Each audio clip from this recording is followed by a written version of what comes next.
A couple of years ago I decided to start this program, Behind the Wheel. But of course no one in their right mind would let me borrow their classic car for a day to go as far as they could tell on a joyride in the countryside.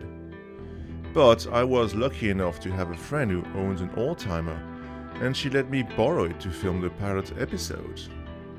The car in question was a 1972 Opel Kadett named Pesto.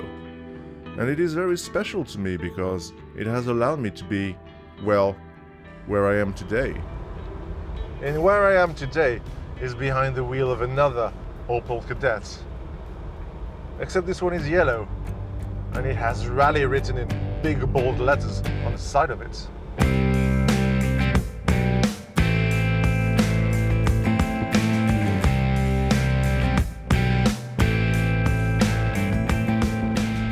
So, this is in the 1978 Opel Kadett C2 Rallye Edition, and unlike Pesto, who was a limousine, don't you just love saying that word, limousine?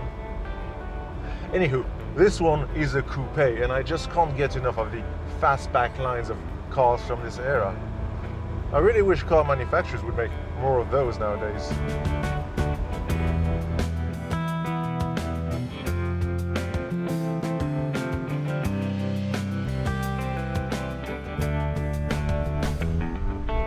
But let's talk about the Kadett a little bit, because it is part of quite a larger family that you might realize. You see, the Kadett is Opel's version of General Motors' T-car platform, and the T platform was used everywhere in the 70s, and cars using it are known all around the world under many names. For instance, you had the Pontiac Acadian in Canada, the Ayusa Condor in Ecuador, and the Pontiac T1000 in the US that was made of intelligent liquid metal. Or was that a different T1000? Anyway, you also had the GMC Chevette also in the US. And I do find it crazy that it was so much easier to buy a cheap rear-wheel drive car, even in Europe in the 70s, than it is today.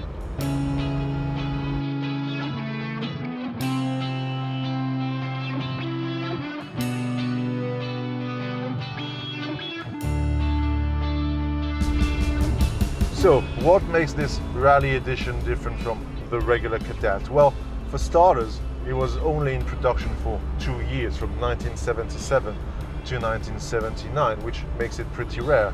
And despite the name, it was not the top of the range in terms of spec and power.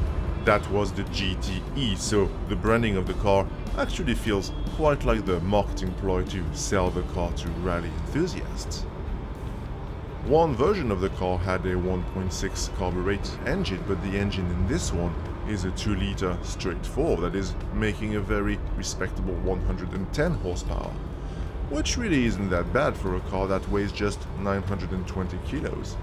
And that also means that you have about 120 horsepower per ton power-to-weight ratio at your disposal, and that's pretty much the same you get from a Mazda MX-5. This car has a 4-speed manual gearbox, although a 5-speed manual was also available. And for the rally badge you get a wider rear axle, vertically mounted telescopic shock absorbers, and of course some extra lights at the front so you can see clearly what exactly you're going to crash into when you finally lose control of the car. So the specs might not quite be rally-like, but the car certainly looks the part. Now, I've been told that it has been resprayed a few years ago, and I think it looks bloody fantastic. But that's nothing to be surprised by when you know that the guy who did the job was, just like Jesus, a professional carpenter.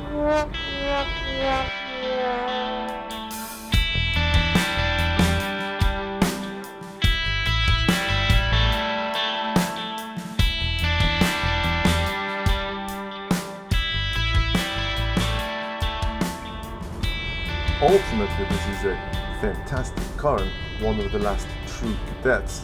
In 1979, it got replaced by the D variant that looked nothing like its forefathers, and worse, dropped the rear-wheel drive system for a front-wheel drive setup. And it is a funny thing that in the 70s, a lot of car manufacturers dropped rear-wheel drive altogether. Now, granted, front-wheel drive cars are cheaper to make and less complicated, so less can go wrong, but in truth, in the 70s, rear-wheel drive just started gaining a reputation of being old-fashioned, outdated. And if you want my opinion, that's really when the world started going to hell in a handbasket. And that's also why it is so important to preserve those older cars, because they remind us of a time when convenience wasn't the be-all and end-all. Anyway, I think I'll just shut up now and spend the rest of the day pretending I'm a rally driver. Oh, I wonder if I can do a Scandinavian flick.